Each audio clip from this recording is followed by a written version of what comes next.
It's time to create a better tomorrow. We owe it to those who have suffered for generations and to those who suffer today. We stand against racism, inequality, and injustice.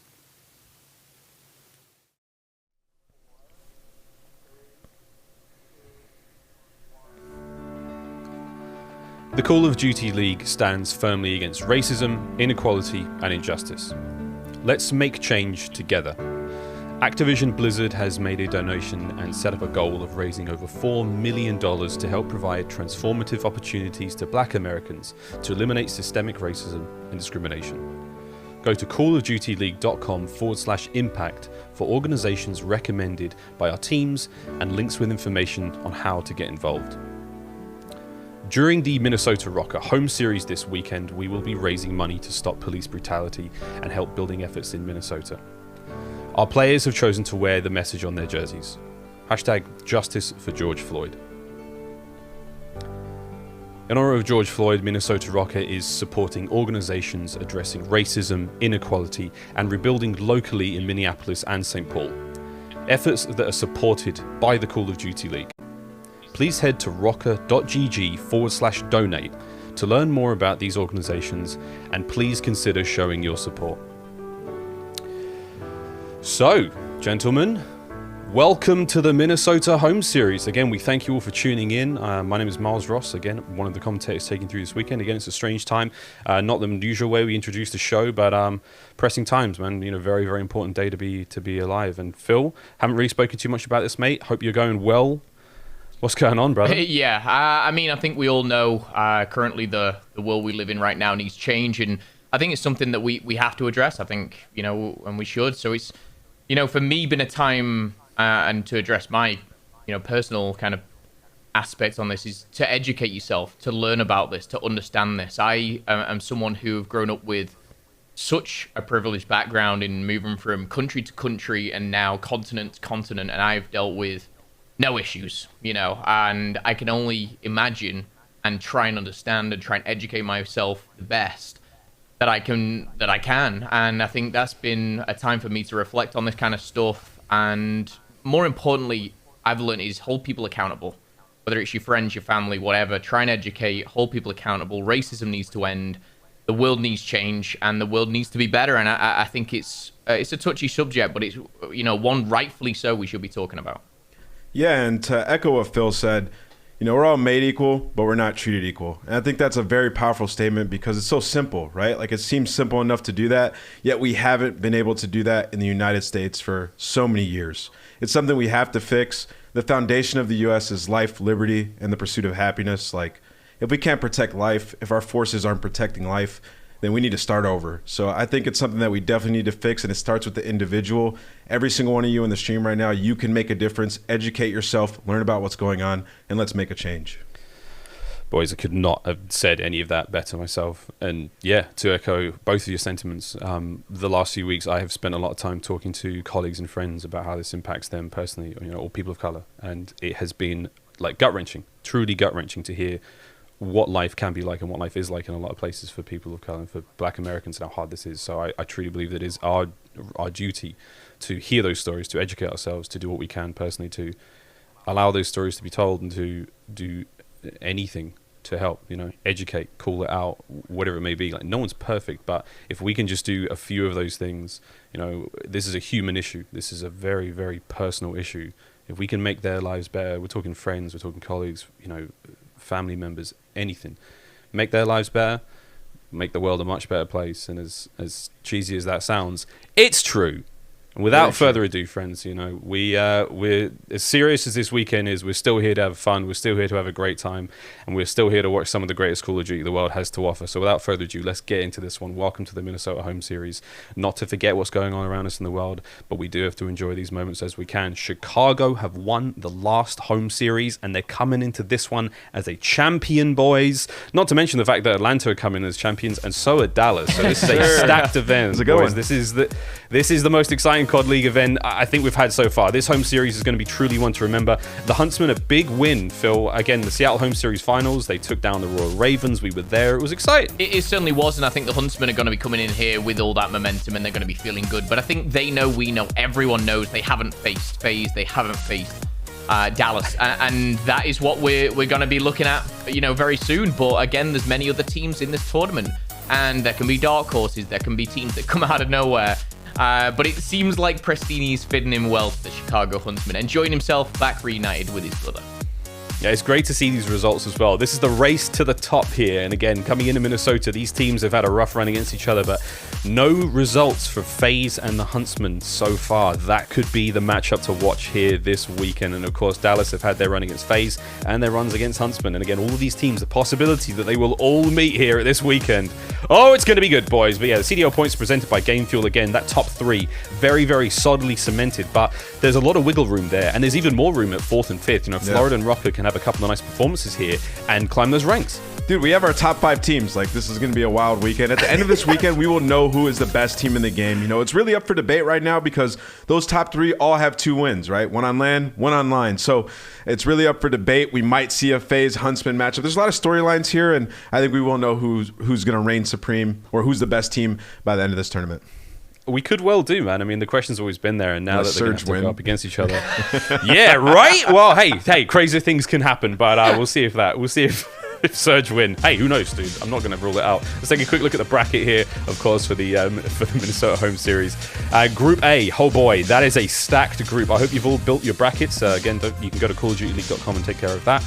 Group B, not as dangerous. You think the Huntsmen have got an easier run there, so to speak, but Nameless, tell me a bit about Group A. I mean, this is the juggernauts. I mean, this group is crazy. We have 3 teams who have been in finals, 2 teams who have won championships, 2 at that, and then we have Surge. So, it's stacked. Those 3 teams, it's going to be wild. Røkkr have historically given Empire a run for their money. They've been great against them, so that's not an easy matchup whatsoever. I mean, that group is just stacked, man. It's terrifying. Crazy day. And again, Friday's schedule on your screen, presented by the US Army. Lots of good games to look forward to. Again, Florida Mutineers versus Chicago Huntsmen. Can the Mutineers continue their perfect run? And don't forget that Game Fuel marquee match coming up later today. Dallas Empire taking on the Minnesota Røkkr is going to be a big one. Again, a series that has historically been very, very close and exciting, but the Røkkr's form recently has been a little shaky, Phil. We talked about this a little before, but do you think Minnesota Røkkr, they had their chance to win a home series, and now it's looking a little dire? Yeah, I think my statement when I previously was asked whether Minnesota can win, and I said yes on the last home series, was that was their chance. And I said if they don't win it there, I don't think they win one for the rest of the season. We're coming to the tail end of the season where Røkkr aren't going to be at every single one. I don't see them winning this one. I don't see them winning another. I don't think they've got what it takes right now to take a championship. And it sucks because I really felt, 3 months ago that they would have one by the end of the year. But Røkkr, it's their home series. Prove me wrong. Hey, I'm sure they'd love to, but first game up is going to be Toronto Ultra versus the Los Angeles Guerrillas. A very, very fun one nonetheless. But let's take a look at the Game Fuel keys to victory now for the Guerrillas. And walk us through this one, man. They've made a bit of a change. Yeah, they have Saints back on the team now, and he's going to bring in a wave of slaying power. It's no secret that they were terrible at respawn due to them not being able to slay. And, they weren't playing the game correctly, but a little bit of kills might allow you to be able to do that. So I think Blast and Aqua need to thrive off Saints' aggression and, be the players that they once were, the player that people hope Blast can be in the future. This is a guy who has been great in matches at times, but he hasn't been able to put it together. So I need to see it consistently, and I think Saints can help him get there. This Game Fuel keys to victories now for the Toronto Ultra Bans. That 0.81. Yeah. Not a great look. Yeah, so, there's just a few things to talk about here with the Ultra. Classic isn't going to be here for the team, so he was statistically their best sub slayer. So you're losing him, and Bance is going to need to step up. He had a 0.81 the last time we saw him playing with the squad. I think that you can't have a player performing at that level if you're trying to compete for top 4. There's not a player on any of those teams who's throwing that up. So Bance has to improve tremendously here. He's got to step up for the squad, and we got to see it today. Well, see if they can indeed. Everyone on your screen, rip roaring and ready to go. Obviously, a couple of cams missing, as is tradition. It's never quite so perfect, but that's the lineup there. Actually, looks like classic maybe in the Toronto Ultra lineup. We'll confirm that one in just a moment, but very, very interesting scenes nonetheless as the Guerrillas Saints joining the squad. Phil, what do you think? Is this a necessary change? Is it too little, too late? I actually agreed with what I see what Ant said in regards to the slaying power. We've known of Saints for a very long time and what he brings to a team and the slaying power. So I couldn't agree with him more on that sense. And I think players like Aqua will really kind of feed off of that. But it's whether he brings that. We've known him in the past, in different games do that. Whether he can bring it on this one, we'll have to wait and see. But I think a change was needed. Indeedy, mate. Well, Nameless, we're going to say goodbye to you, brother. Take it easy. As I've managed to take clean... I've knocked over my game fuel. Yo, so I've done it. Miles, it was going to happen at some point. You were the king of the game fuel stacks before, and now they're all on the floor. Oh, damn it. Anyway, we're into the first match here. Right off the rip, into the first hardpoint we go. Already a couple of kills going the way of Toronto Ultra. And again, both teams sitting a little further towards the bottom. Obviously, the Guerrillas right down at the bottom there of the standings. Every win counts. They really want to try to find something special here for champs coming up later this year. We do need to see some magic out of the Guerrillas if they want to keep those hopes well and truly alive of making a run there. Yeah, and as we get into this one, again, just kind of briefly go through what we're seeing here. Ramar's a hard point straight off the bat. Just kind of talking to you guys, because we're into this game very, very quickly, which is amazing. But we've got a Ramarza coming up. We've got a Search and Destroy Arcloth Peak, Hackney Yard for the double, and Gun Runner to end. So you guys can maybe theorize exactly what this series might bring you. But for Ramarza, here we go. The Guerrillas off to a hot start with 30 points already in the bag, as the rotation will be setting in just 12 seconds as we get down to the final 10 now, Miles, and I start for Guerrillas. Yeah, it's not a bad start for the Guerrillas whatsoever. Blast finds his third kill in a row. No deaths to his name just yet. Hardpoint about to flip once again. Going to be in the hands of the Guerrillas. Lower left-hand side of the minimap. Blast can't quite find number 4, but that's not a problem. His teammates lining up now. The push from Toronto Ultra met by the newcomer Saints. 5-1 already right off the rip. Lovely work from him. And the points keep on ticking for the Los Angeles Guerrillas. Toronto now trying to make their break through that open portion of the map, but Metals slowed down somewhat there. We're going to see if this line could be held here from the Guerrillas.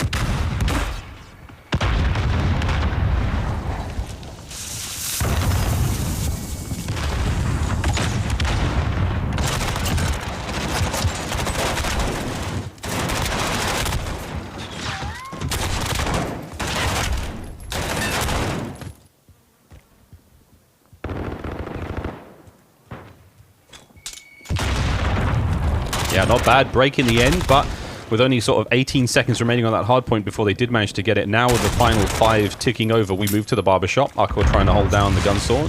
Slow the push, as he will, of the Toronto Ultra to try to make their way forward. Guerrillas now, once again, firm control, winning their rotations. They're going to have control of the barbershop. All the power positions they could ask for now as we try to make that run from hard point number 2 to the 3rd. Lovely work again by the observers. These flying cameras. We're only getting better, baby.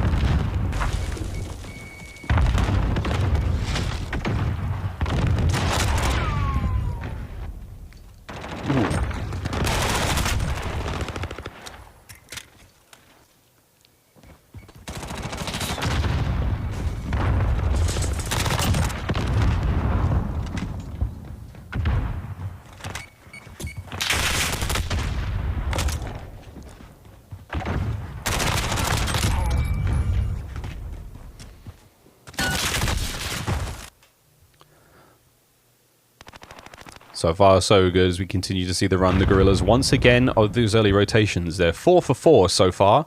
Yep. Managed to get those first few moments of hardpoint time. Metals there on your screen. He's not far left-hand side. Managed to get 1 kill as he's going to try to slip in through the back. The next gunfight will be massive for him, but nope, number 9, Vivid on the far left-hand side of the screen. The Spawn Fairy was on his side and gifted him that one. That was there.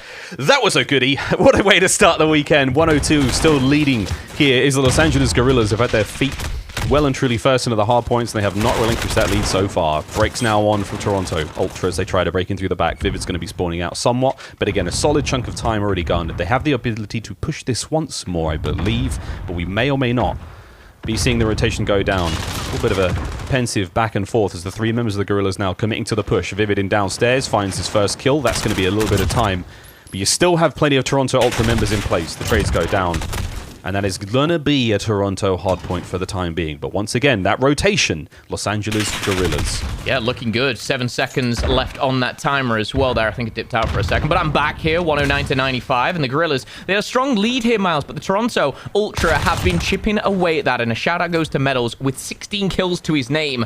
Aqua, only 6. But on your screen right now, as he dashes around with the MP5, trying to get the cutoffs over by those archers. He's going to see Bance through the smoke there. But over on the top of that crane, he's going to find the tail end of that blast, though.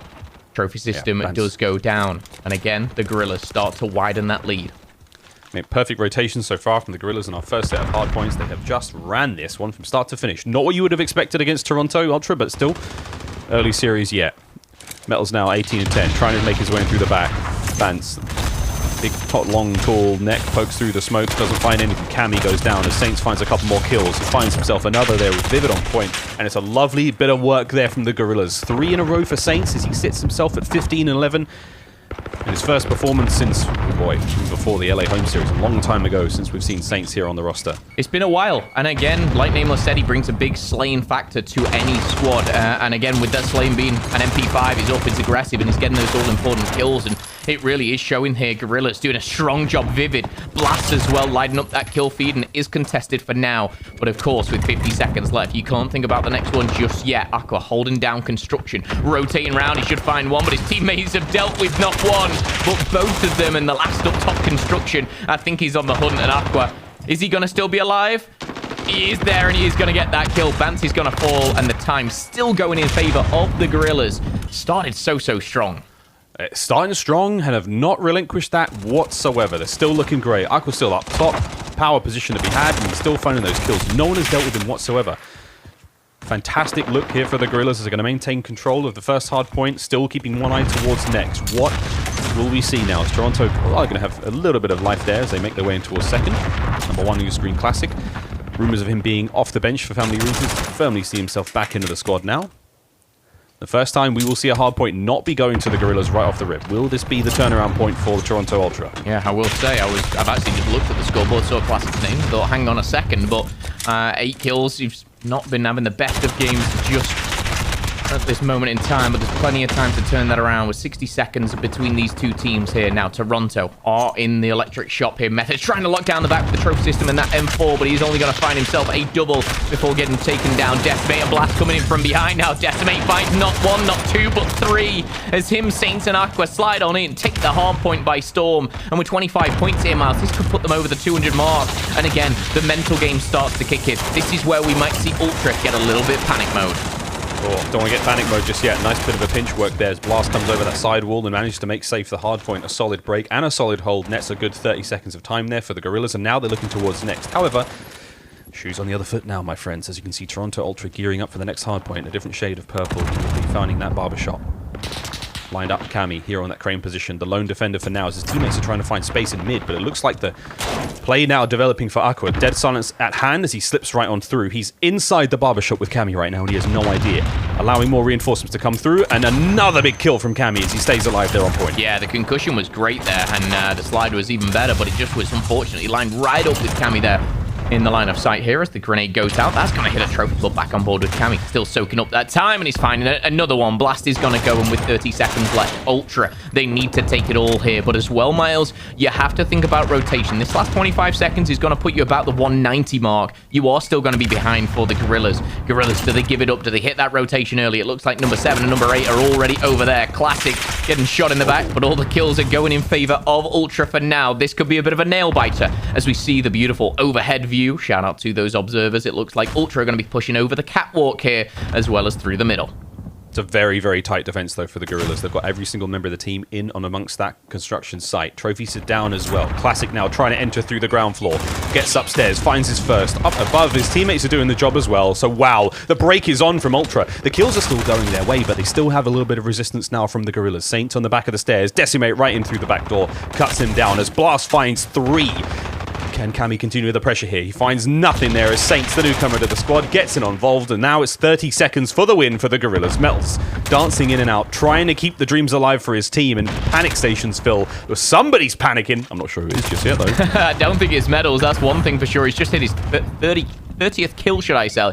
as well as 30 seconds on the Hardpoint. However, Blast on a 5-killing spree is going to get taken down. He's currently sat with a +8 with the most objective time apart from Decimate here. Decimate finally getting taken down. It just seems like the caster curse, whoever we jump on board with, is being shut down. But as we flip over, there is not 10 seconds to go here, so we are going to head to potentially the final Hardpoint. Vivid is amongst this. The smoke goes down. Cammy coming in from the back here, but only 10 points is going to separate the two teams. Saints finds one. Aqua finds another, and as the players start to pile on in, Bant's trying to bait and switch. Blast is going to have none of it. Vivid shutting things down on the outskirts as well as he slides on, pushes out the defense, and Blast with the M4 is going to lock things down with a last hope. Last-ditch effort from Bant. It ain't going to happen. 250 is the score, and that is all you need. LA Guerrillas win map number 1. And Ultra, they lose by 53 points here, and that's a tough one to take. Everyone has been looking at the Guerrillas, at Surge at the bottom here, but Ultra, they lose map 1. Oh, sign of life. Maybe a new look here for the Los Angeles Guerrillas, and better late than never. Still one map down. They need 2 more to call the series, but hey, man, not a bad look, dude. Not bad from the Guerrillas. The rotations were absolutely pristine until the second set. I think they only lost rotation twice, and even then the breaks were good. So right. I have very, very little wrong with the way the Guerrillas played that one. Again, Toronto possibly not the most formidable opponent in Hardpoint, but hey, can't complain. Hey, not a bad look for the Guerrillas. I mean, first things first, credit to Medals. He was slaying. It was great. Classic clearly didn't have the best of games. He had 8 kills maybe in like the 7th rotation. But for me, it was the duo of Decimate and Blast. I mean, Saints, obviously all eyes were on him. He was kind of the newcomer to the squad. But Decimate and Blast, they seem to play so well cohesively together. I mean, Decimate with a +10, Blast with a +11. And it's not all about numbers, but it just seemed effortless. These guys were putting all the objectives into the pocket, should I say, of the Guerrillas. A very well executed map, like you said, Miles. Yeah, not a bad look whatsoever. And as I say, the Guerrillas taking the lead here in the series for Toronto Ultra. A little bit of soul searching as we roll into the search and destroy in just a moment's time. But before we get into that one, I think we'll take a look at the quick scope in a short moment. But yeah, great start to the series for the Guerrillas. We talked about it a little bit before. Again, sitting at the bottom of the leaderboards. Very, very difficult position. They will be going into the championship run at the end of the season. Dead last, not a great thing for them if they can get it to turn around. And now's the time. The quick scope now brought to you by the US Air Force. Again, relatively close, but the match count from the Guerrillas, 3 and 11. Not great, Phil. No, certainly not. And I was looking at the stats kind of going into that. I know he jumped into the game very quickly. I'm very much a numbers guy, as you know, Miles. But again, these numbers are always going to be kind of negative when you are sat at the bottom of this CDL leaderboard. But both teams had seen success on that. Obviously, we've seen a little bit of a change in, you know, the players coming in and out here. I was even surprised to see Classic on the roster. But going into the next one, we're going to be seeing Search and Destroy. It's going to be Arklov Peak. Again, 1-on-1 for Ultra. 4-2 for the Guerrillas, though. 4-2 is a nice one. Bit of a record to work with. A lot more reps on the map. Again, double dose there of Hackney Yard in the middle of the series. Should we have to go the distance? But this, you know, if you're a betting man, which I am not, but I think at this point in time, you have to be giving a bit of a favor towards the Guerrillas. The map counts here seem to be working out for them. Domination is as it is. The swing map here as it typically stands in the Call of Duty League. But we'll have a quick look at the rosters in just a moment. Again, there have been some changes here. If you've just joined us, we do have Saints now on the roster for the Los Angeles Guerrillas, and Classic is back there for Toronto Ultra. And again, it's wonderful to have a lot of players to work with. Both of these teams, I believe, have the largest rosters in the Call of Duty League. So quick look at the Guerrillas roster. And again, Saints, welcome to the squad. Great performance in that map number 1. Yeah, I'm not sure. I'm going to have to crack open one of these game fuels next to me. I'm not sure if the sponsors, you know, mind I take a sip or two, because I think this series is going to get a little exciting. I think the Search and Destroy, I think, like you said, Miles, is edging towards Guerrillas. They've got more reps. They've seen success. They've beaten teams like Dallas, Florida, New York, and Seattle on this map and mode combination. Yes, we've seen Saints come in, but what do I see with Saints coming into the S&D? I see First Bloods. I see him being the aggressor. I'm not sure exactly what Ultra are going to bring to the table. And you know what, Miles? It's not necessarily about kind of the players, the individuals. What I'm worried about is Ultra is like the rumors of Classic not playing now. He is playing. I feel like they've probably tried with other players and I'm theorizing here. I could be completely off. Yep. But I feel like something's, you know, it doesn't seem right. You know, I didn't get that aggressive, passionate Ultra that you usually get. And even judging by the cams, it's not looking good here. But I've got faith.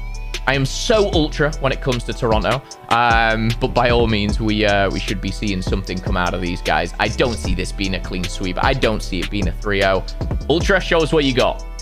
I'm interested to see if Saints does, I don't want to say ruffle what was already working necessarily for the Guerrillas in Search and Destroy, but Very it's going to true. change things. It could be better, it could be a little worse than it has been. Form has not been bad in the search for the team, but here we go into that search. It's nice to hear that your hashtag's so ultra, Phil. I mean, I know half the production team is pretty so ultra at this point. What are you, Miles? There's a great deal of bias in the Call of Duty League production side. All behind the scenes, of course, but everyone's... I mean, that's the thing with it being a geo-located franchise. We've all got our faves. I know my faves. I've just had to fill out an email to do my bracket builder, and they asked me who my favorite team was. Anyway, off to the search we go. I put a different one every time. Defense. You're a monster. It's a tight defense for the Guerrillas. They're not spreading out too much. They've given a lot of space here now for the Toronto Ultra to work with, and as you can see on your screen, 2 men in towards A site, with those 3 players there for Toronto Ultra now moving in towards B, and it's Vivid Snipe there, able to just oscillate back and forth between watching mid-map and watching that A site. Smoke is down, covering a large proportion of that map. Meaning those 3 players, get right across. I was interested at the very start. We had 3 players from Ultra pushing towards that B-bomb side, but now the transition has come through, and it's projectiles coming in left, right, and center. Methods with the M4. Feeding down low. We've seen the snipes obviously be very, very good on this map. Can Vivid replicate it? That's going to be a hit marker, I think, through the roof, and Cammy's going to find himself 1 on the roof. That's going to be Aqua. What a surprise that was. Vivid providing the covering fire from above. Metals is toast. And a bit of a crossfire now developing. Decimate with that renewed confidence as he pushes his way forward, and his pistols at dawn from Vivid. What a shot that was on a Methods. Gets it done in the end. 3 versus 1. Cammy with a snipe. Bombs down. Riddled with gunfire. There's Blast. Gets the kill cleanly. And now slow this one down. Take a quick look at your field upgrades. See who needs to do anything. And I think that's going to be a quick defuse and a nice round there from the Guerrillas. I'm not sure which bit I enjoyed most about that. I don't know if it was Vivid getting that little headshot from the jump of a player, or that long-range pistol. That thing did not miss. That was beautifully done. Round 1 goes to Vivid and the Guerrillas. Yeah, nice search. And again, nice maneuvering there from Toronto Ultra. We saw them take a little taste in towards B, and then when they felt like they had the numbers there at the A site, they managed to smoke and cross through mid-map. Somehow, miraculously, not losing anybody there, and try to make the play in towards A. Not bad stuff, again, from 2 teams, so we had a feeling it would be relatively evenly matched, but the search is always going to be the fun one. It's been a while. I used to get so excited to watch the likes of Decimate and Blast play Search and Destroy. And, you know, they've just not seen the success on this game, but, again, just seen them in hand and working here. I know we're only 1 round in, but I tell you what, Ultra, something to say about round number 1. Currently a 4v2 as we flip those sides and the defense becomes the offense. The bomb is down in the middle of the map, and it's going to be Blast and Decimate. Who'd have thought? Together. See if they can pull this one off. It's going to be a tough one. Blast making his way through mid. Grabs the bomb. Nice bit of work. 45 seconds now remaining in the round to try to make something happen here, but still 2 versus 4 is not easy to pull off. Get the bomb down, that's great. Cracks the door wide open. That noise creates enough of distraction, and Cammy finds his mark once again with the HDR, rings it out, Metals finds the second there on the bomb site, and that's going to be a very, very tasty round from Toronto. 2 strong defenses. That's what I'm taking away from the Search and Destroy so far. Good positioning from Ultra. Beautiful snipe there from Cammy to close things out, as well as the kill here from Metals. As we switch those sides once again, will defense reign supreme here? And again, as we got into this one, like I said, it was 4-2 record for Guerrillas, 1-1. The only thing that these guys had in common, which they both beat New York on this map. Shout out New York. Shout out New York. Here we go. Another round on the offense now for Toronto Ultra. Again, 2 shades of purple today to go up, and these projectiles have thrown everything in the kitchen sink towards that bomb site, and now you're going to be seeing the smoke plays up over the top. Did Metals find anything here as he tries to creep forward? Bang! And the dirt is gone. Vivid. What a shot that was.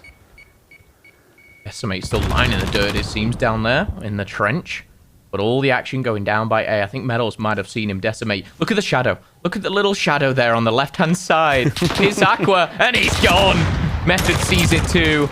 Shadows at dawn, and oh my goodness, he's seen another, but this time Decimate has seemed to use it to his advantage. Now he's going to be taken down by Cammy. Another sharp shot coming in from the sharpshooter himself, and it's going back and forth the kill feed, purple and white, but it's all up to Blast for the 1v2. He sees both of them, finds one, finds the second, and Blast!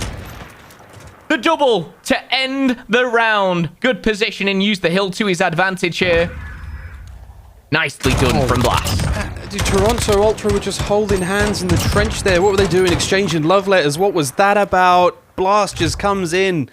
Doesn't have to do too much just to stay alive. He plays the perfect cover. Rips him. That was not a round I thought Toronto Ultra would lose there. Oh boy. That's a confidence booster if ever I've seen one. Yeah, now that's something that, again, just kind of sets the pace for this game now. As we jump on board with the Guerrillas here. They're now on that offense. That was potentially a defense that they weren't going to win. Ultra could have really shocked him here, but Vivid holds the trench with the sniper. And he's been pretty lights out so far with his HDR. Oh, yeah. Creeping slowly. He's not going to find anyone there, but... Again, it's just to see the positioning that you're willing to put those snipers in right now for Toronto Ultra. A-site gets all the sniper love, and... You're about to find out why, if it's trying to find another one. I think we may have just seen that. Oh, he saw it. The glint of his scope gives it away. The zoom in as well, it was like, next level binoculars, like, did I just see something? Yes, you did, Vivid. Vivid is playing this alone by the A site with a sniper. I mean, the rest of his teammates now, as you can see on screen, making their way in through middle and towards B. Utility being thrown, smokes up there, going to block the line of sight of those players in the top windows, allowing them to get ever closer, and Bance manages to sniff out Vivid. He caught a glimpse of it earlier, and now the game is on. 20 seconds to go. You have to make a move now. That bomb's got to get inside that B site and planted faster. And they've got their time on the clock, ticking away, slowly but surely. Defensive hold now for Toronto. They've lined up. They've checked every door and window. Cammy with a pistol upstairs. There's not a whole lot of time left. He's going to go downstairs and keep the pistol shots going. There's no time. Can they find the kills? Toronto Ultra with a messy round, but a fun one nonetheless. They tied up 2-2. Yeah, a defensive win, and again, Cammy with a pistol, and we saw Classic there behind the bar. Finding a double. Oh, sorry, it was actually Medals behind the bar. Classic was on the stairs, but nevertheless, finding 2 to end the round. We didn't see, it was actually Vivid. He got first blooded, I believe, down by the trenches, and that really set the tone because it allowed those 2 players to then rotate and group up over by the B-bomb site. Ultra now on the offense. They might still be kicking themselves from that 2v1 loss that they picked up in the previous round, but Classic, he's going to pop a smoke in the middle. Maybe a bit of an aggressive start here as he pushes on through. One thing, Miles, I'm intrigued about is when I'm watching all these MP5 players, what they've got on that MP5. Are we seeing some Commando? Are we seeing some Operator? Have you got any preference for yourself right now? I like the comments there, but mate, let's just be honest. I'm not even gonna comment. In on the B side we go. First blood going to Blast. Classic gets the immediate trade back. Decimate, lovely angle to find one. Almost gets the second. The pushback now as Toronto try to get over the top. The Guerrillas are still alive there. Vivid comes through, gets 2 with a pistol. Methods trying to provide that cover from a distance, and somehow Decimate is alive. And Methods, he's just sitting there like, how did you all die? Why am I alone? 35 seconds left on the clock. Oh boy, he's got to go get the bomb.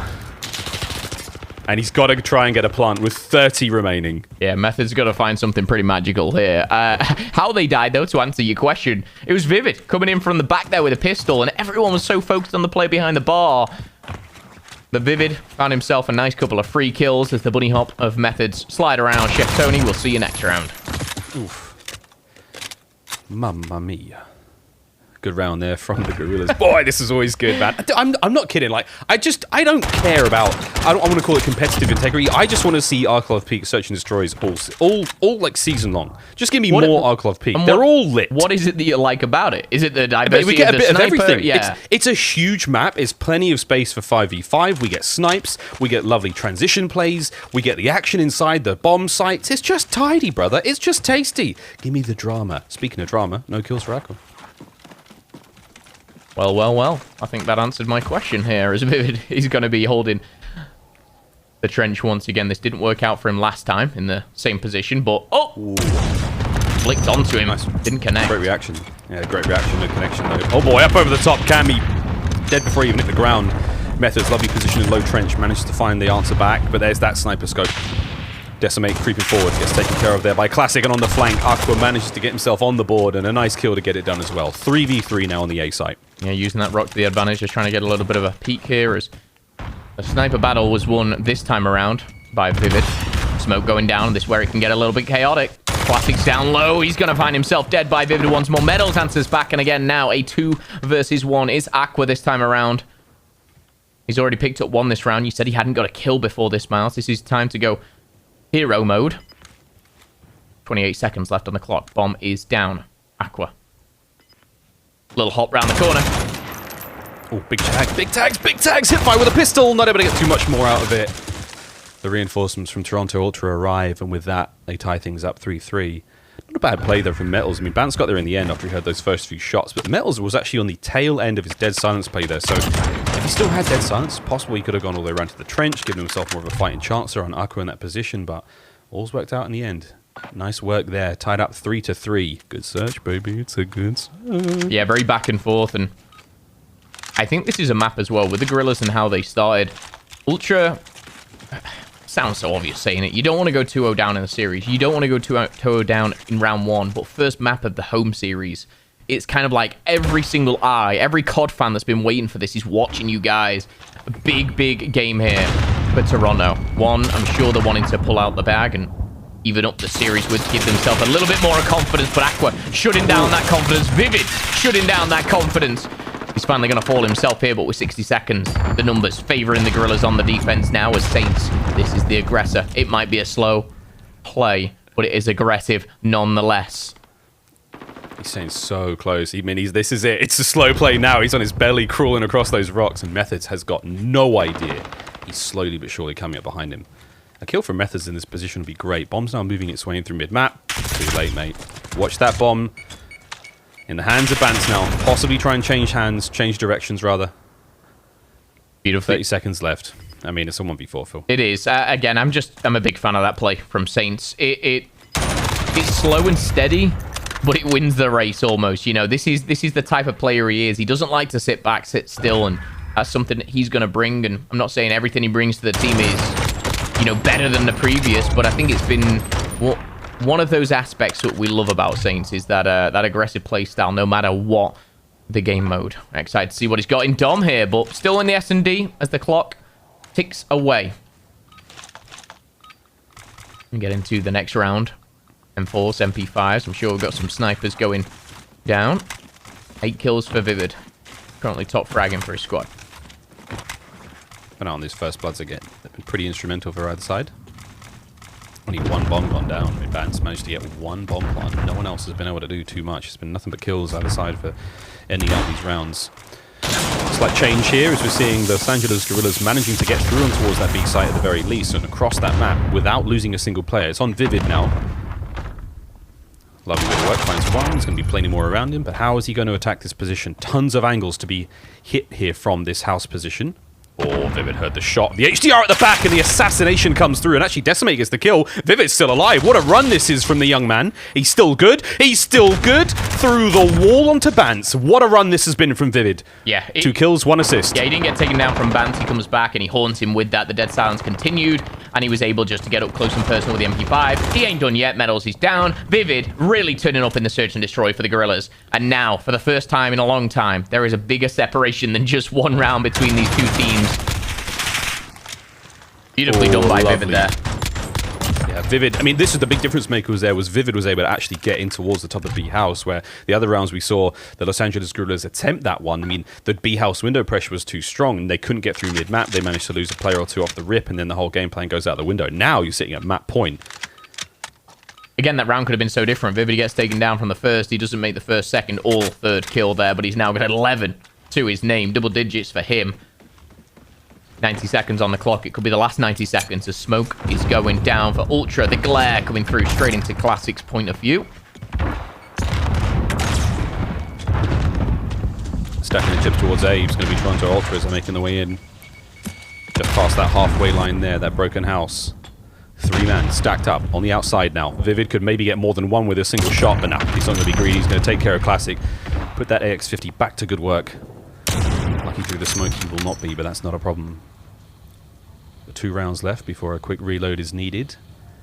Eyes are on that bomb site. His teammates are worried about the push in towards B now as well, so they don't know. There's still 3 Ultra members here towards the site, and now it's 2.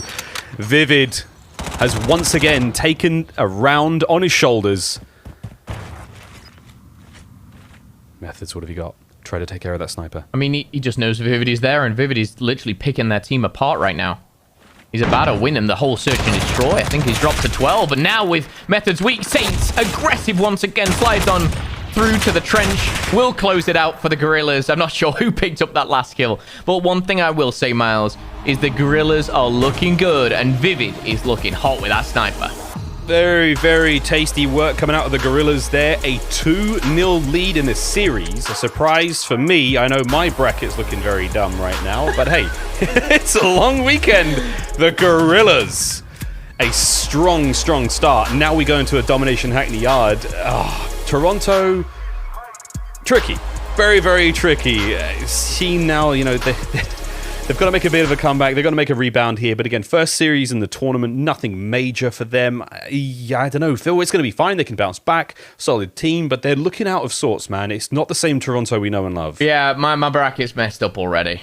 Bro, my bracket's gone, mate. I'm closing it. I usually get pretty excited. I got every single one on day one right last time. It's already chalked after just 2 maps. However, credit to the Guerrillas. These guys are turning up when they need to. And again, it's a long, long season. These guys have got many, many games, but these CDL points are so, so important. And they're looking to get their first 10 of this tournament. Just one more map though, Miles. Yeah, this is not a good look for the Guerrillas right now. These are their lowest stats in the 2020 season of the CDL. I mean, it's not great, but they're managing to turn things around in a huge way. Can the Los Angeles Guerrillas continue to flip the switch? Can they turn things around for themselves? Or will we see a Toronto Ultra comeback? I tell you what, this caster would love that because his bracket's got this going to a Game 5 with Toronto winning. But we will see when we come back after this break. When we return, more Call of Duty League action. We thank you again for joining us here. The Minnesota home series is off to a great start. And when we're back, more COD.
Is brought to you by Metro by T-Mobile. Rule your day with the #1 brand in prepaid. Scuff Gaming, the official controller of the Call of Duty League.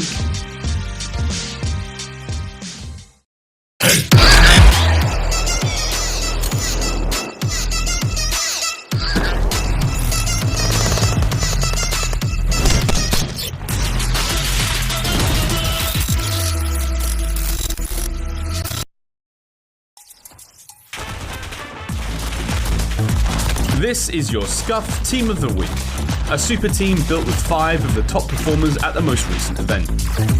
This week, we're picking 5 players from the Seattle home series. First up, it's Slasher. Optic Gaming LA's main AR player has been putting in major work in the past couple of events.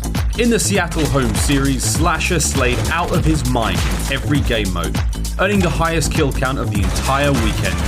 He averaged almost 9 kills an S&D map and played 5 respawn maps where he dropped at least 30 kills, including a massive 46-24 game on Ramaza Hardpoint versus the London Royal Ravens in the semi-finals. Next up, it's Pristini. The newest member of the Chicago squad just won his first CDL title of the year. Known for being one of the fastest players in the game, Pristini wasted no time flying around in his brand new Huntsman skin to create much needed space on hardpoints and domination flags. His pressure wasn't limited to the respawns either. Pristini had the 6th highest S&D KD of the event, dropping double digits in half of the S&D maps he played. Third, it's Scraps of the London Royal Ravens. The Royal Ravens had their best placing of the season so far, finishing top 2 for the first time this year. Scraps made big plays for his team all weekend long, especially in the hardpoints. He had some of the best hardpoint games of all the SMG players in the league, averaging over a minute of kill time in every hardpoint and scoring 30 plus kills in more than half of the hardpoint maps London played over the weekend. Fourth, it's Arcetes. Reunited with his twin brother Pristini, Arcetes earned his 2nd title of the year with the Chicago Huntsmen.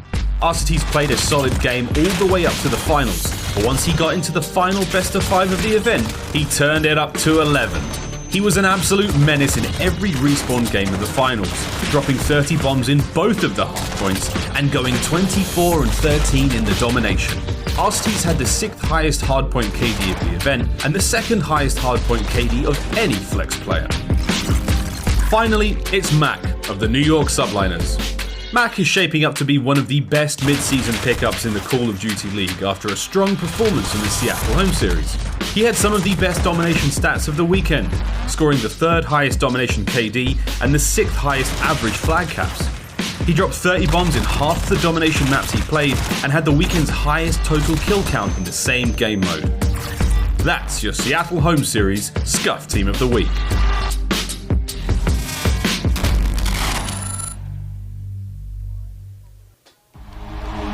Welcome back, ladies and gentlemen, to the Call of Duty League. The Minnesota home series is now 2 maps down, maybe 3 more to go in this series. We'll see how we go. Toronto Ultra now starting to bleed out versus the Los Angeles Guerrillas. The Guerrillas up by 2 so far, and I will say that Scuff Team of the Week was nasty. I must admit, I was a fan of that one. That was really good. Phil, this is going to be a good series, man. We could see this now go into the end, though, into the Dom, but after that incredible Search and Destroy performance, and our US Army tactical play can make him just a moment. It was your boy Vivid from start to finish in the Search. He had big plays in the hard point. As of the last home series, the Seattle home series, we really did see the Guerrillas come alive, man. It's been at Vivid's, his beck and call, like when the team performs really well.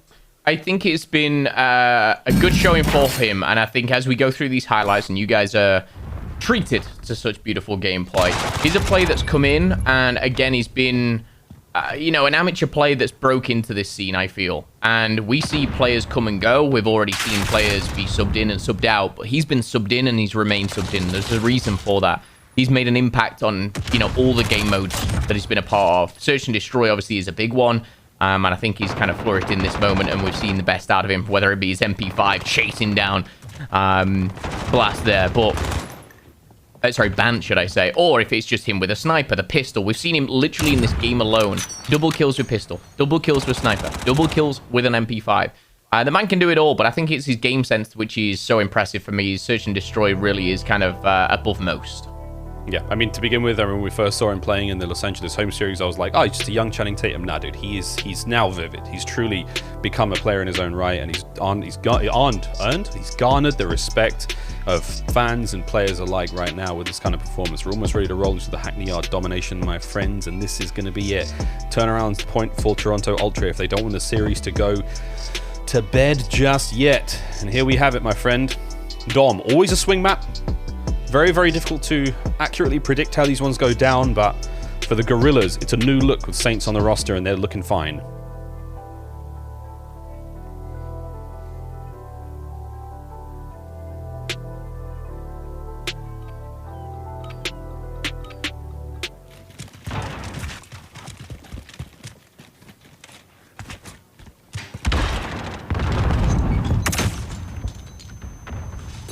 Well, I think they could definitely do it. I want to honestly see a Game 4 or a Game 5. I want to see Toronto shake off those first 2 rounds, but it's difficult to do so when you've got the Guerrillas playing so well. Again, don't forget, running 60 Hz servers now, so everything's a lot crisper, smoother, everyone's shots a little tastier, it's more deadly, and it's really shown in that gameplay.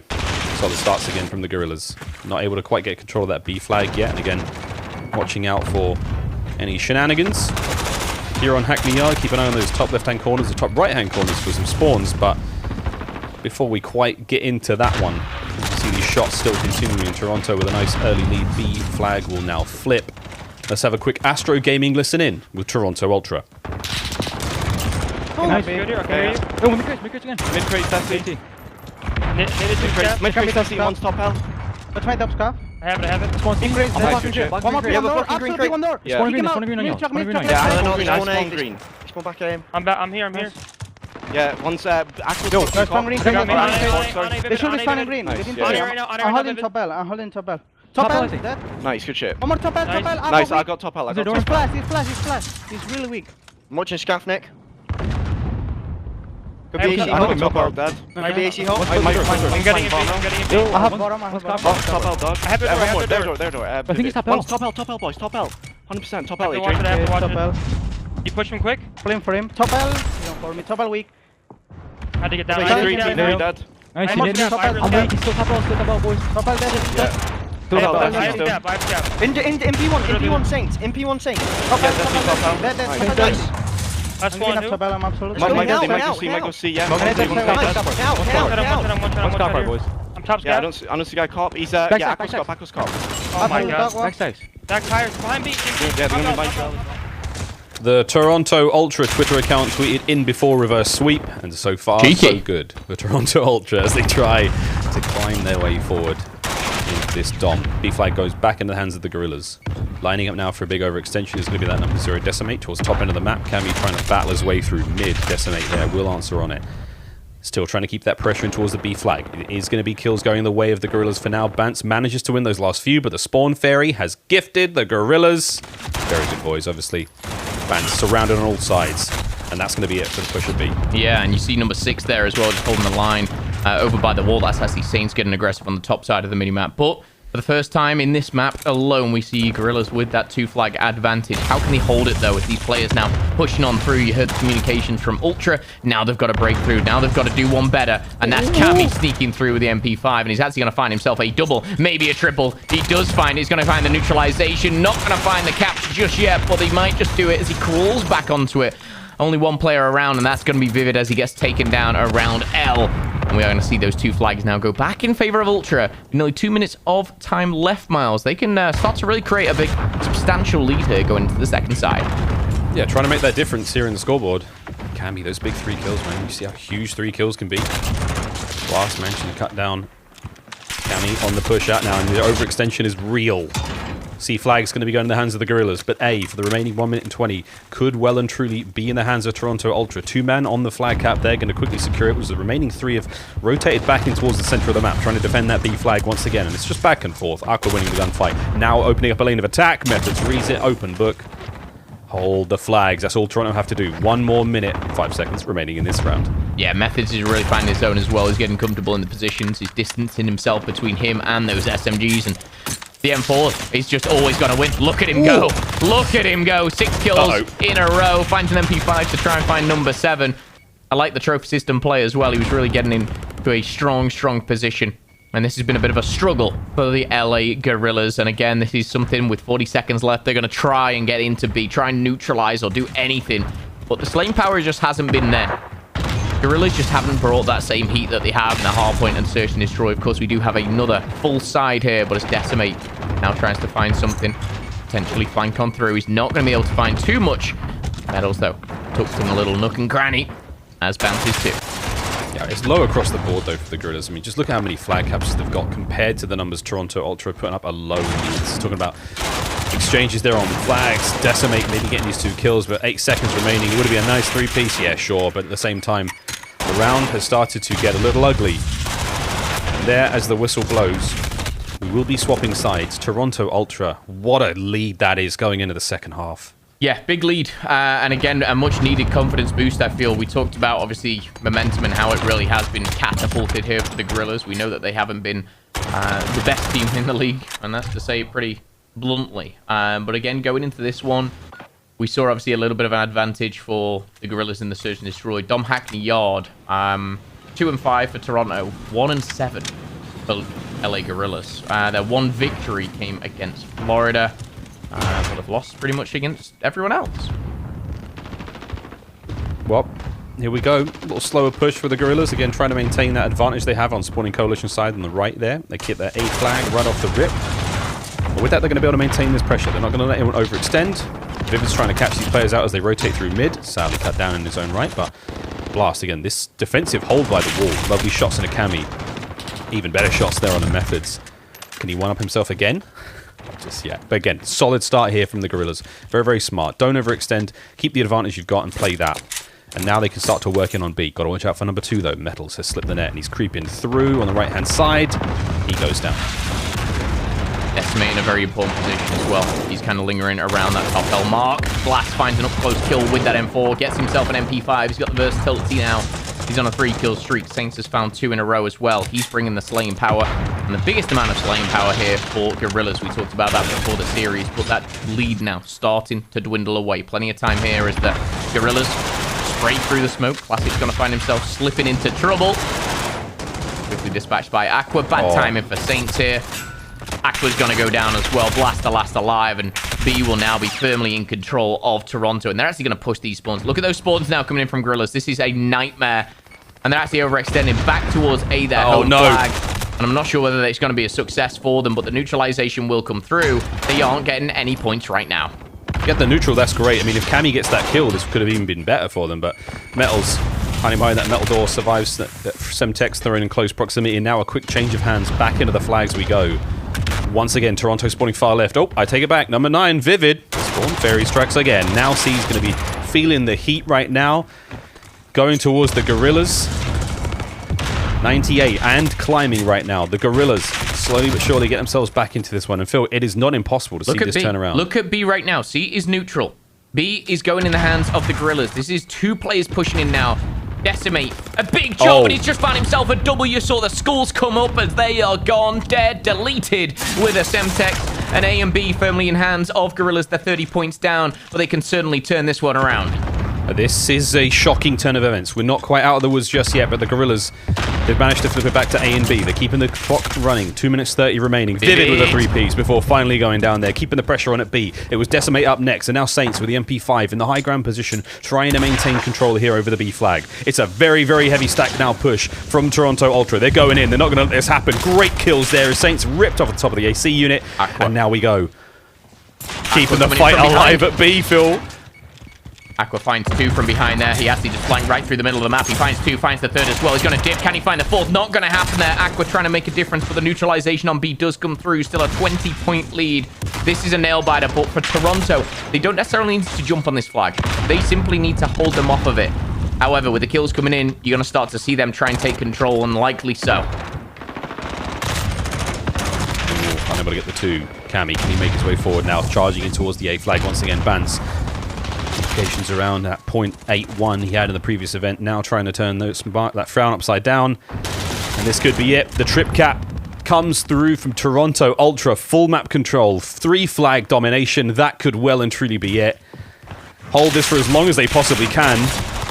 The Guerrillas have been spread so thin, like margarine over a piece of toast, man. They're just gone, dude. It's not quite the same as butter, but with that, they're going to be able to get C. Just how I like it. Sorry, I'm hungry. Yeah, me too. Put some beans on that. However, pushing forward, 40 points in the lead. Ultra certainly closing this one out with a potential capture rate, obviously, of absolutely not going to happen, as we're going to summarize this one. Ultra are going to run away with this one. And you can see now they're going to be padding those stats. Methods finding himself a nice little heady over here. We're going to a hard point, Miles, and this series is not over.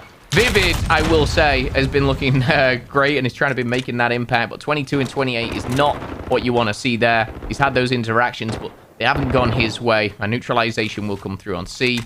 A changing hands as well, but Miles, a little bit too late here for the boys of Guerrillas.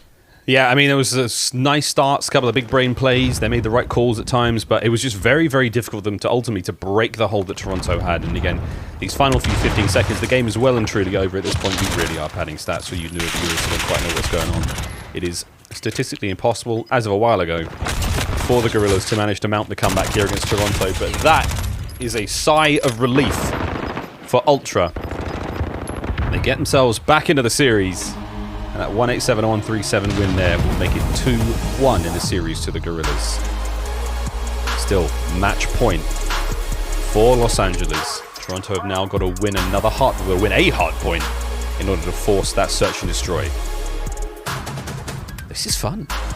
I should hope so, Miles. You know, It's good to be back. I should hope so. I'm having an absolute blast, and I will say it was an interesting one there. Is the kills weren't that different between the two teams. The only player on Guerrillas to kind of go positive, I think it was Blast himself, 22 and 17. Certain players certainly shone. Classic, 25 and 20. But apart from that, everyone just kind of -2, +3. You know, nothing kind of crazy. But it really was kind of the teamwork that showed at the start of the first half here for Toronto, which really did propel them to victory. And again, moving forward, this gives, you know, some confidence now back to Ultra. Classic had a very poor map number 1. He had a very good map number 3.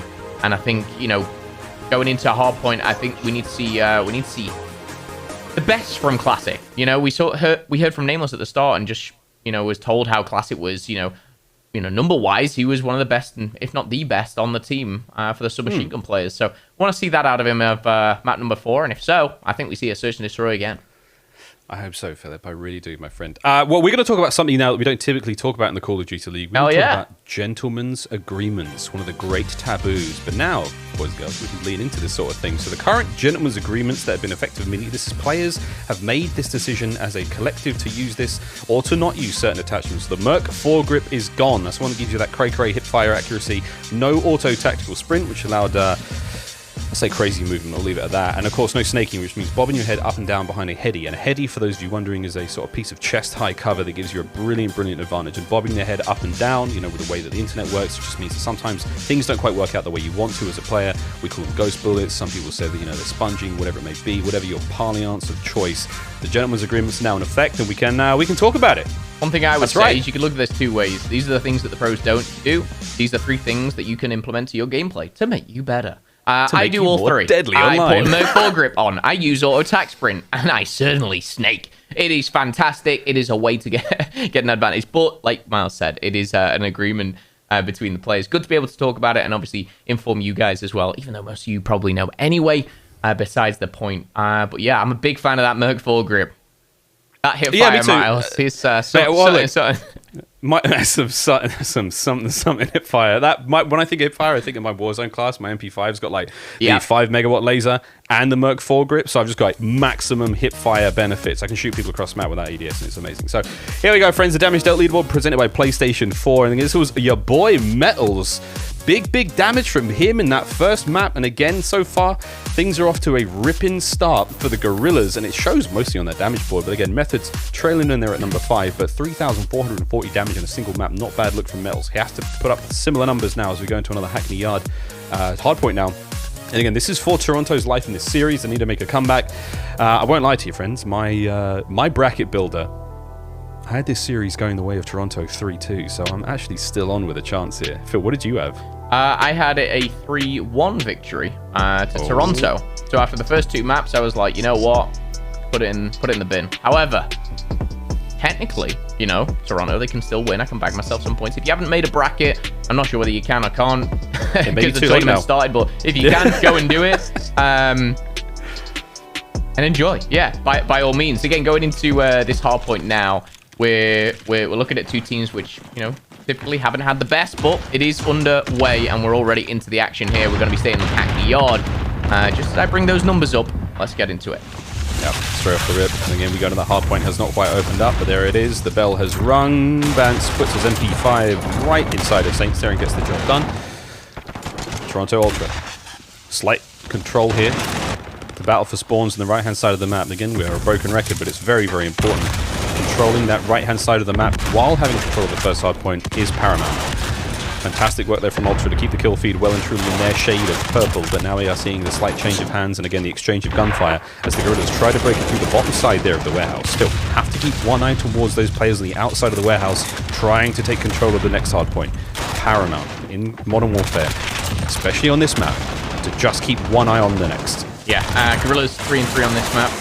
We've got Toronto just 2-3. However, you've got to take into consideration 2 of the wins for the Guerrillas, both coming against Optic Gaming and 1 against Seattle. You look at Toronto. These guys have beat Florida. They've beat Seattle. And that is it. So take what you will on this one. So far, a strong start here for Toronto with 31 points, but it's all about that spawn. We know it. We love it. Sometimes hate it. Hence which side you're on, of course. But this time, Methods and the boys of Toronto, they're going to be locking down this parking lot, the tire shop. And they should be able to soak up a lot of this time, Miles, here. Sometimes it sort of happens in Modern Warfare where you get the first hard point, they get the second. You kind of just trade out big chunks of time between each other, but that doesn't seem to happen on Hackney Yard. Nice bit of work then from Classic, getting himself well and truly involved in Methods. Nice shots. Nobody gets Saints as well, but Toronto, it's very, very possible they just keep control of this hard point. This could be another full 60 because breaking in a tire shop, it's not easy, baby. If you're playing, I'm not sure if there's actually a Casters Bingo or a CDL Bingo this event that the competitive Reddit puts on. Shout out to you guys, you're amazing. We always end up talking about how hard it is to break tire shop, and then 10 seconds later we're like, oh, it's really hard to break Docks Building as well, man. You know, look at that scoreline, Phil. That's proof that it's hard to break this hard point. Proof is in the pudding, and we all love pudding. One thing I will say, though, is we're going to get this rotation again, Miles. On this second set, and it could be the Guerrillas' time. These guys have got to hang in there. They've got to keep that pressure on.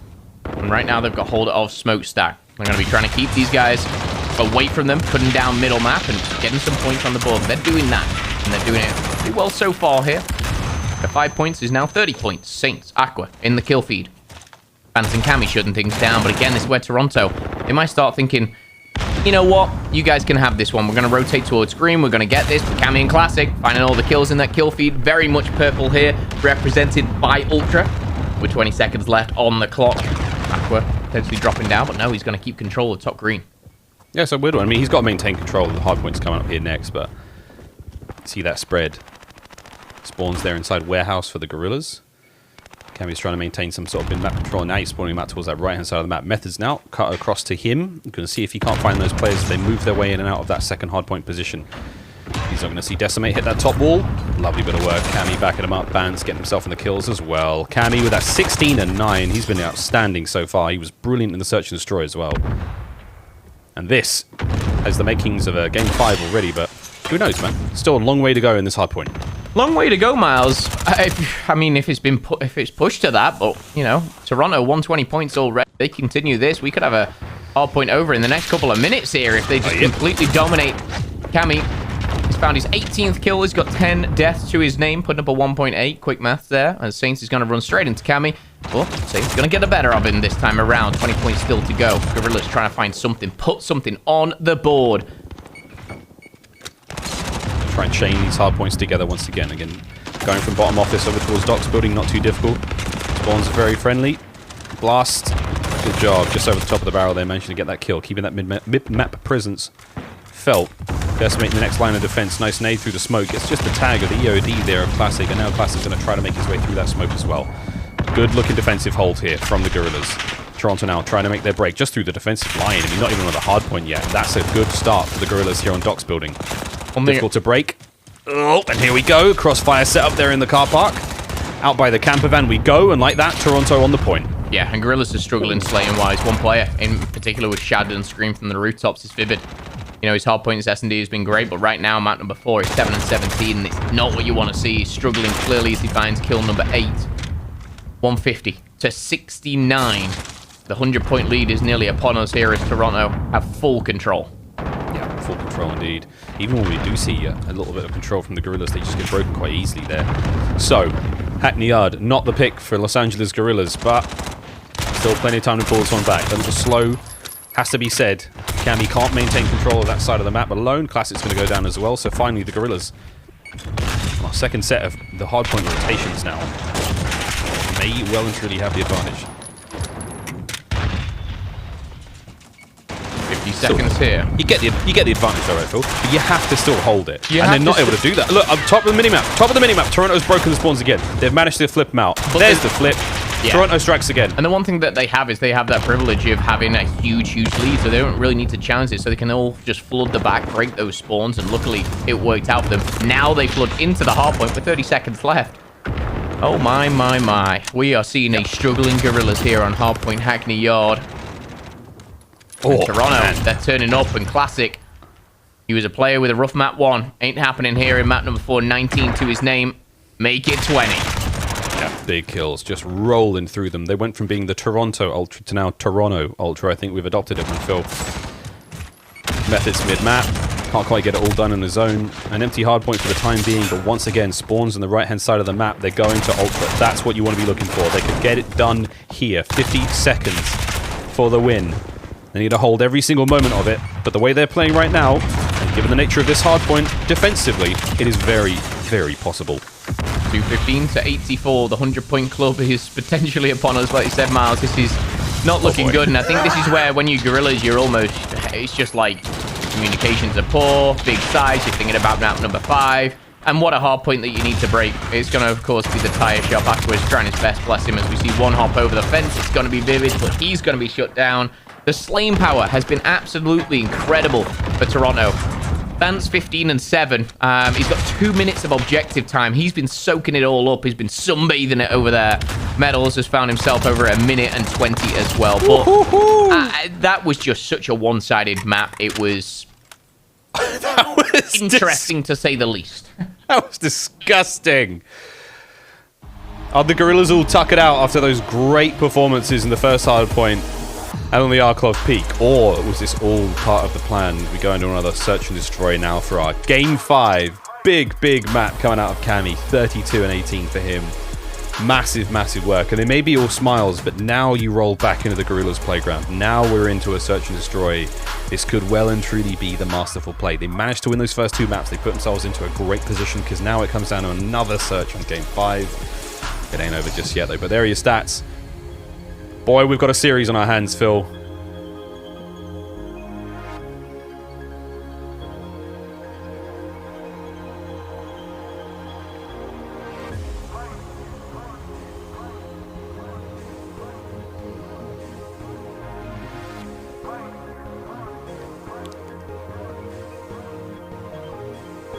All right. Well, Vitamin HP being soaked up there by Bance 250 to 84, and now we roll into our final map. We may have lost Momo again. That's his fault, friends. He's just useless. He's so unreliable. But still, we roll into our final map here of this series. It is going to be a search and destroy, and it is going to decide the fate of these 2 teams here in our first group match here at the Minnesota Home Series. When we return after the break, it's time for search and destroy. The climactic end of this series coming up. Don't go anywhere.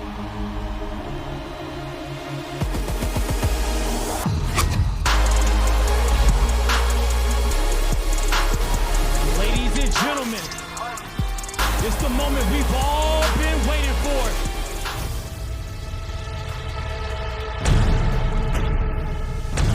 Oh, he is flying! Blistering aggression right now from Toronto, straight onto the site. 4 go down, Metals! Lucky! 3 in a row! Oh my goodness!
Want to play Search and Destroy like a pro? Here's some S&D recon from the U.S. Air Force. Gunrunner. It's an industrial maze of dark alleys and warehouses that connects 2 bomb sites on opposite sides of the map. Bomb site A is right outside of the mine shafts, in between the rows of rail cars, while bomb site B is nestled in between the forest and the cargo crates. These 2 bomb sites are each surrounded by a bit of high ground, great for securing long sight lines with snipers and assault rifles. Meanwhile, the many tunnels and buildings connecting the 2 sites offer plenty of close quarters chaos for those with the guts to hit a full speed rush. Whether you're on offense or defense, we've got the recon to help you draw first blood. If you're on offense, securing quick control of mid-map can be huge in opening up a bomb site early in a round. For aggressive early rushes, an SMG is our weapon of choice. As soon as the round starts, run straight for the building in the middle of the map. There's a good chance a player on defense will try and take control of this building for themselves. But if you're on offense, you can get there just a bit faster than your opponents. Let's see how a pro like Scump rushes mid-map on offense.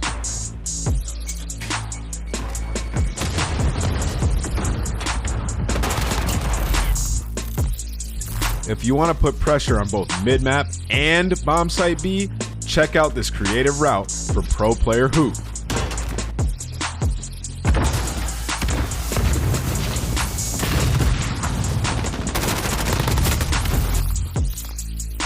If you're trying to get somewhere fast, try running with a knife equipped.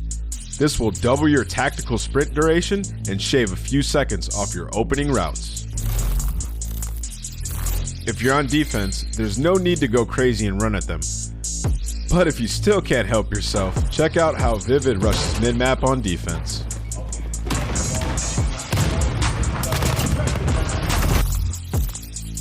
If you want to take it a bit slower, try starting at bomb site B and use the terrain to your advantage. If you jump on top of the crates, you'll be able to spot anyone pushing through the forest to bomb site B. If your opponents push up the dirt path, you might not be able to spot them from atop the crates. But check out how pro player Skies catches them with a grenade. After taking his time to line up the grenade, Skies waits until the game timer hits 123, so the grenade lands right on top of the enemy. There's your S&D recon for Gunrunner. Good luck down there.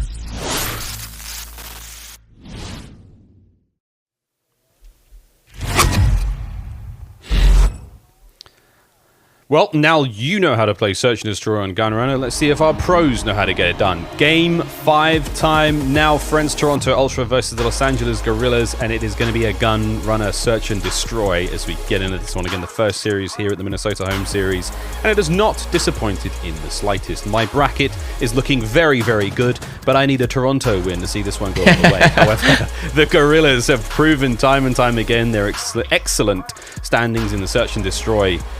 They may be very happy and somewhat confident going into this final map, Phil.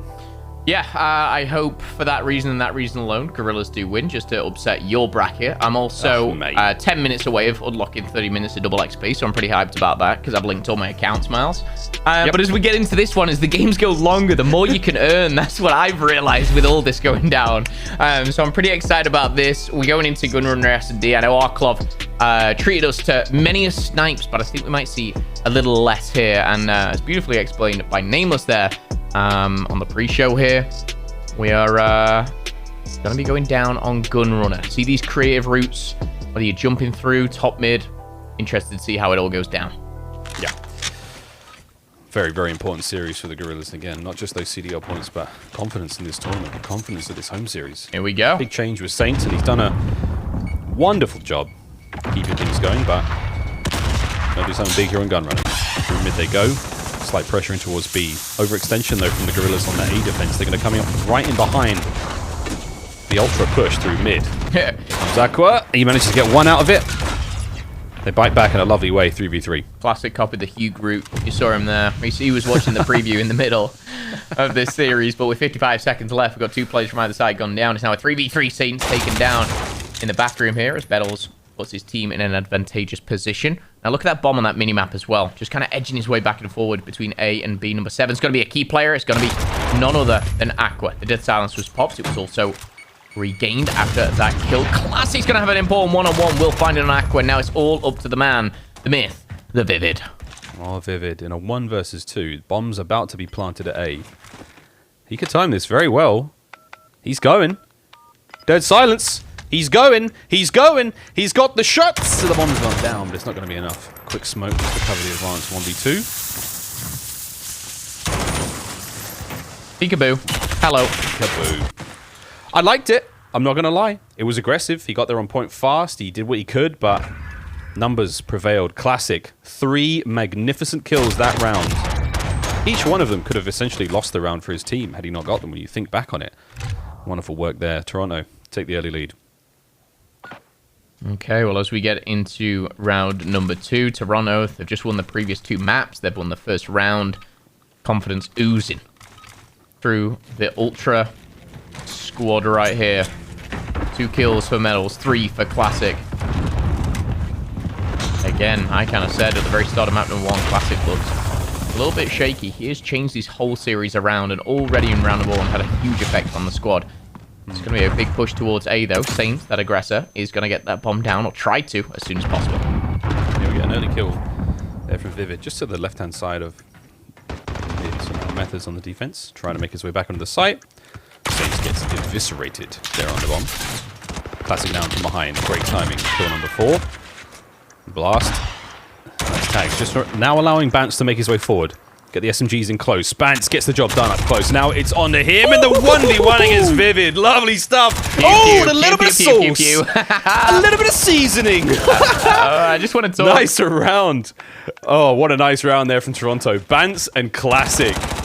I just want to say, Bance, incredible shot. He snapped on those 2 players effortlessly. Amazing. What I love from Classic is when he found that first kill top roof, he smoked the bomb site, which enabled Bance just to get through.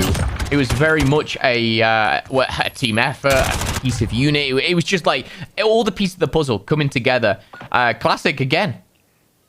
And Bance lighting up here. Toronto looking good and search and destroy after just 2 rounds. You called the confidence hook. Brought it up. And that's certainly what we're seeing coming out of Toronto Ultra right now. 2 good rounds. Hyper-aggression in towards A. Aqua's going to get the first blood. It's been read quite well by the Guerrillas, but they haven't managed to capitalize on the kills just yet. Bance so aggressive, just right through mid. He don't care. He's going for it, man. Yeah, this is a player that's just kind of spun on 2 people. Look at him go. Bance is not stopping anytime soon, and Blast is going to have to stop him in his tracks right there. On the train tracks, Blast is going to be put down as well. It's going to be Classic coming in from behind now, a 2v2. A big 2v2. Almost a game-changing 2v2 as Classic will go down. And now it's all up to Cammy. Cammy, he's going to score. He has to watch the bomb. That's all he has to do. Find an angle. He sees Aqua. He's going for it. Cammy recommits. Repositions. Can't quite get the kill. And that's going to be the damage dealt, but not enough to get it done. 1v2 situation. Very, very difficult. Had to play the time. I like the fact that he tried to reposition. He tried to find an alternate angle just to hit those players while they knew he was in that computer's room, but the Guerrillas hold firm. 2-1. Good search. Search is the best, man. It's the best. Your favorite, is it?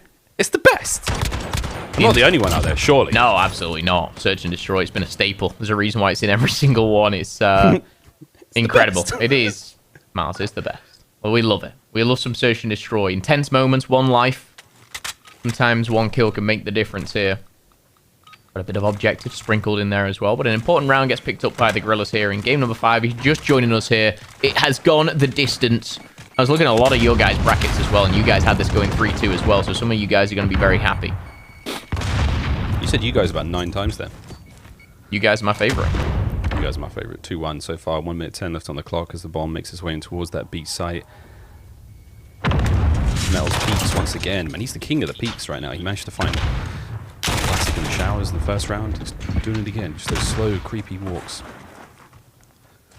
Ooh, shots coming in from methods. Great shots. 50 seconds remaining, 3v2. Saints dead silence, out and about. Solid position to be in. He's trying to catch those players overextending, but again, Decimate now has the bomb, trying to make his way in towards B. Now he's going to give it up. His position, if they go for the rotation through showers, it could be ugly. Saints is trying to watch that water position as well. So now we've got a couple of choices to be made by Toronto Ultra to make the retake now on the site. Still, They got the numbers. And the difference maker right now is number 1 has gone on a huge flank and left him in a 2v2. Decimate finds one, Methods changes that one.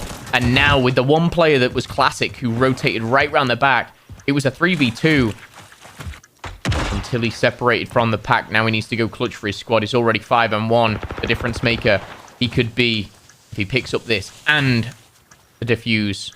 15 seconds. Oh, Saints, where are you? He's just in a position to wait for it. Go for the clock. Here comes the push over the top. The shots of the MP5 just too good at range, and that's going to be 2 rounds in a row for the Guerrillas. Watching the clock with 10 seconds to spare, he checks the bomb. Skrrra! Whoa. Nice shots. Great round again as we switch sides, Phil. This is a dope You're set. uncontrollable, Miles, and I absolutely love it here. Game 5. Just like my hair. Yeah, oh, don't even get me started. In a couple of weeks, we won't be able to see Miles' eyes. It's taken over. Minute and 30 on the clock here. Oh, aggressive. Oh. Classic wins the one-on-one versus Vivid. Blasted over by the rock here. Smoke's going down. Semtex as well. Quick reloader. Saints are going to find a hip fire on Cammy. And it's all getting a little bit chaotic here. But only 2 players, surprisingly, have gone down. I thought we were about to see 7 drop. Classic, I'm going to get that kill there. But the pressure, the shots there is going to allow his teammates to make their way up through Forest. There it is. Methods taking advantage of the covering fire provided by Classic. Got to watch out for the rep. Those Saints is all around. So very sneaky. So he can make something happen here from behind. Sneaky, sneaky. Look at him go. Look at him go. Crab walking his way around the corner. This is just like Arclov Peak when he was kind of crawling up the trenches. He's doing the exact same here. Methods, did he check it? He didn't see it on the turn. He didn't see it. Saints is in behind all 3 of them. Here comes the pinch. The comms have got to be flying right now. And on 1, 2, 3, the first shot's there. And here comes the play from the Guerrillas. Right off the races. What a push that was. Perfect timing for the entire squad and an easy round for them. Saints, what a play. Beautifully done. Again, captured beautifully as well by the observers. Saints finds a way. Route man gets paid. And he certainly wins the round there for the Guerrillas. And Toronto, they started this search and destroy so well, Miles. But 3 rounds now going to the Guerrillas. Getting a little bit tight here, Miles. Don't shoot bodies springs to mind, but it's far from over yet. That confidence, though, from the Toronto Ultras still has to be bustling. They still have to know in themselves that they can make something special happen. But, baby, look at this aggression. Saints through the smoke. You couldn't hear a single thing except for the drop-in of now 2 bodies in his hands. Teammates are backing him up. But still going to be providing a lot of pressure on that site. But Saints, can he find another? Oh, boy, over the top. Aqua gets it done, but he finds a lot of damage in the Methods there. Bance. Oh, Guerrillas. 4-2. Okay. Okay. Another round back to back for Guerrillas now. As I think the momentum we talked about certainly changing hands. The shooting body is certainly going to be a topic of discussion. Momentum? What momentum? I don't remember any momentum. Nope. I don't know what you're on about, Miles. I have no idea what you're talking about, mate. No idea what you're talking about. Round number 7, that's all I know. Consolidation, though, for Toronto Ultra. 3 dead silence to work with right off the rip, so they can slow this one down slightly. They could possibly have a full 5-man rush with field upgrades, but they didn't have much to do when it came to a Guerrillas defensive round when they were hyper-aggressive over towards A, so now they've spread themselves very, very thin. Oh, wow. It's just not working out for Toronto Ultra. Whether it's bit of bad luck. Classic answers back straight away. Stay away from the glass. Saints has once again maneuvered himself forward. Classic's going to check these corners. Slight exchange of gunfire between both teams now as 50 seconds remain. Saints, what a snap that was. As he once again finds a decisive kill before being brought down by Cammy. 2 versus 3. 40 seconds left on the clock. Plenty still to play with here. A little creak of the door as Cammy now starts to hit this rotation. Numbers still favoring Decimate, and the boys are Guerrillas. Decimate has dead silence as well. Cammy straight through the middle. Does find Aqua. He's found Decimate as well, but there's 2 players down there. The train tracks. Cammy's weak. He survived that attack. Cammy's also got a Semtex to work with as well. Blast's trophy, though, will make short work of that if he decides to put it down. Bomb goes down. Decimate creeps forward. Not able to quite get the kill. There's Classic over the top rope. He will get the kill on the blast. That's huge. Now on the Decimate. Wow, that kill from Classic. And he was weak. He was weak when he challenged that. I wish that were the play. I mean, Cammy's kill's great, yeah, man, but wow, that kill from Classic. That was ridiculous. Wouldn't have got that in 12 hertz. Woo! What a kill that was! Well, Toronto keeping themselves in the game. Was a much-needed round, to say the least. The First Bloods most certainly have been favouring the Guerrillas. Currently sat 5-2 in First Bloods. Saints now hit double digits here for Guerrillas. They still have the lead, but a very important round. Almost makes you think twice about the way that this game is going to go. Medals. Oh my. Destroyed by Decimate there. Oh no, Metals. That was bad. Decimate's got to be feeling himself after that one. And look at this, man. Guerrillas get a kill. They don't overextend. They hold their positions and they wait for the mistakes to start flowing through from Ultra. Pippa's trying to make his way forward and towards the bomb side. He doesn't even have the bomb. Saints has got the bomb. Just trying to wait for those mistakes. And oh my, I thought Bance was about to make one there. They're getting a little edgy. They are. They're thinking, where are they? Oh my word, Vivid. Lightning fast. He's surviving as well by the looks of things. He's managed to keep himself alive. 5 from now. It's a 2 versus 4 now. Vance with a lovely hit and run. Classic. Nice long range shots. Great awareness as well, just to make sure there's no player on the flank. 20 seconds remain. Have to get the bomb down, Decimate. Now comes the last chance here on the kill. The bomb doesn't get armed. Good trade, though. And the trade is what they'll be working with. 13 seconds here. Classic doesn't need to re-challenge this bomb. He knows it's going down, but Aqua's planned on the right side. And he's going to be just baited out there. He had to challenge. He knew exactly what was going down. It was the bomb that was going down here. Blast had already seen him. I mean, Blast had the incredibly difficult job of watching both sides of that cargo container. Classic. Man, like if it had been half a second, a split second, it would have gone the other way. I mean, that is timing at its finest. One man cannot watch 2 angles at once effectively. Blast gifted. Brilliant stuff in that round. And now, Phil, match point. Los Angeles Guerrillas. Yeah, this is where you bracket down the drain, Miles. Because I think Guerrillas, I really think Guerrillas, the way that they've been playing, especially these later rounds, been playing so smart. Speaking of smart, here we go. Vivid. Could have gone for the ninja, but he doesn't go for it. Goes for the kill. All evened out here, though, Miles. Decimate is going to find Bance. And numbers favour the Guerrillas. Yeah, indeed they do. Still, the kill's going their way. Cammy, here we go, Cammy. You're on your own against the full squad of the Guerrillas. Do it for Canada. Do it for Celine Dion. It's done. Los Angeles Guerrillas 6-3. Oh, what a round that was. What a search it was. And that's going to be the series.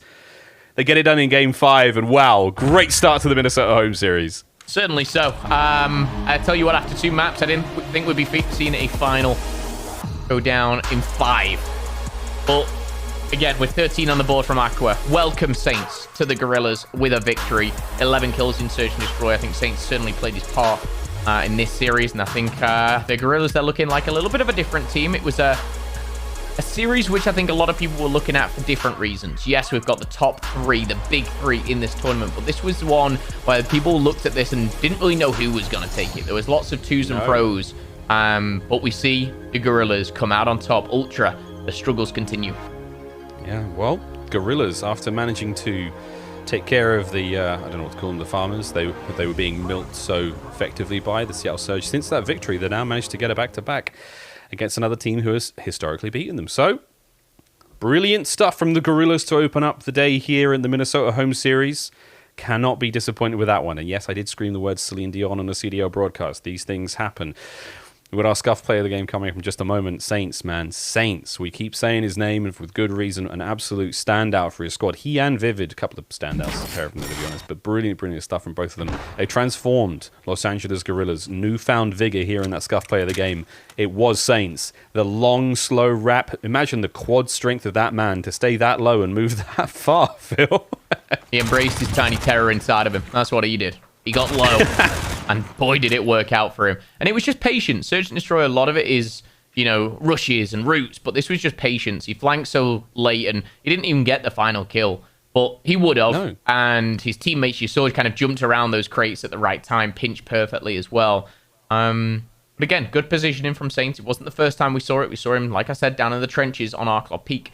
I believe they won that round as well. So Guerrillas come out on top here. They get themselves 10 CDL points as well, and they move on to the next round. I do indeed. A quick look at the updated bracket in just a moment as well, friends. And again, this has been a great start to the day for the Guerrillas. 3-2. That's my bracket out of the window so far. Let me know what you think on Twitter. And again, I'd love to see more of those brackets because community, there was a guy last event who got almost every single guess correct, which is phenomenal. But plenty more games to come up today. Again, Ultra now staring down the barrel of defeat. They've got to make sure they don't lose another series, otherwise they will be taking an early exit from the Minnesota home series. But coming up next, more COD. I'm not even sure. I think we've got Surge FaZe up next. I think it is, yeah. Round 1 match is going to be that's going to be a very interesting matchup to watch against Surge. I'm excited. The latest edition of Proto. Of course, we see Damon Barlow Karma, the GOAT, retire. There is a quick look at Friday's schedule presented by the US Army. We are one map down so far in the day, one series, excuse me. That Game Fuel marquee matchup coming up later as always. The Dallas Empire going up against Minnesota Røkkr. You do not want to miss that one, but again, there's something for everyone here. The top teams in attendance, easily the most exciting event we've got so far, Phil. Now, Phil, you alluded to this a bit earlier, man. You're getting a double XP token. I am loving it. I have got it on my other screen. I've got 387 out of 390 minutes. I'm close to another 30 minutes of double XP. But basically, for you guys at home, head over to callofdutyleague.com. The rewards, and I tell you what, they are working so beautifully right now. You're seeing all the rewards, what you're going to earn next. I've already bagged myself some FaZe stuff. I've already bagged myself, I think I got the London Royal Ravens in-game spray. So, you know, when I win, lose a round, whatever, if I just want to spray my teammates back, that's what I usually do. I can put the Royal Ravens spray on them right now. And honestly, it's a lot of fun. It's cool, and it is free. All you got to do is, like I said, head over to callofdutyleague.com. Link all your accounts. It's very easy, and just enjoy. I know. 30 minutes of double weapon XP is coming up next for me. Dude, I need that. I got what is it called? The Vector, the new guns here in Series 4. I've got to upgrade those bad boys. I've got to get those. I've got to get them fighting fit, raring for the war zone. Then when you drop into Verdansk with a basic weapon with no attachments, maniac. But yeah, I'm very excited. I'm at 374 out of 380 minutes, man. I started late. Anyway, very, very excited again. Drops available in the Call of Duty League. Don't forget to link your accounts wherever you're watching. And if you do, watch through the app because that's how you get them. But yeah, or the app or the website. That's how you get them. Yeah, man, great stuff. Let's talk a bit about our challenges now, Phil. Of course, while the Call of Duty League is raring about, the pro leagues doing their thing. There's not just the pros. We've still got, you know, the 2v2 gunfights going down as well. The US Air Force bringing you those, and Challenger Cups, 5 online events with a combined prize purse of $250,000. We're getting Sunday broadcasts as always. Don't forget to check your socials, and don't forget to check the Call of Duty League Twitter and website for more information on those. But the challenges place, next one takes place on June 13th and 14th. 50k up for grabs across all 3 regions. Go to callofdutyleague.com/challenges for registration. Phil, we say this every time, but man, I would have loved something like this when I was a player, like a real, like a league sanctioned ability as an amateur to win money. It's huge, man. It's just so tremendous.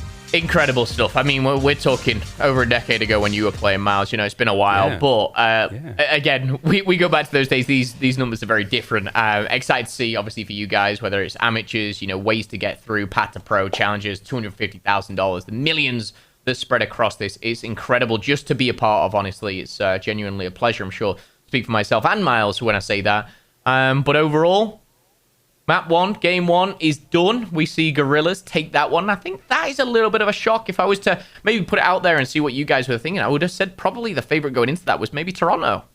I think Toronto's maybe the late changes, the removal of Classic around, the practice they would have been having with other players. And Kleenex got a bit of time on the roster there for a while. And again, the benefits of having such a huge roster. But I think it may have just caused enough of an upset there in that main squad, in the purple squad, that it probably caused them a little bit of downfall there. And they just got unaware by a very, very invigorating, fast-playing, fast-paced Los Angeles Guerrillas. So commiserations again to Ultra. They do lose their first series. However, still plenty of time to bounce back. It's going to be a tough run for them nonetheless. Here in the most stacked tournament we've ever had in the CDL, outside of what will be a crazy champs at the end of the season.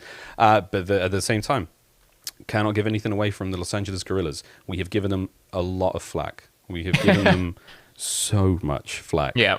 Whether it's in our content pieces, whether it's here on the show, whether it's on social media, about how that team has been underperforming, or not necessarily underperforming, but just being not good, just being bad. So it's cool to see a bit of a turnaround here from the squad. And again, internal problems or whatever they're going through to make sure that those changes happen, to make sure that they actually improve at the game is tremendous. They made some fantastic roster changes, and that's what it looks like. And again, all these teams have been making roster changes, not just the Guerrillas and not just a little bit of in and outs there. These are some of the big changes that have taken place so far in the Call of Duty League?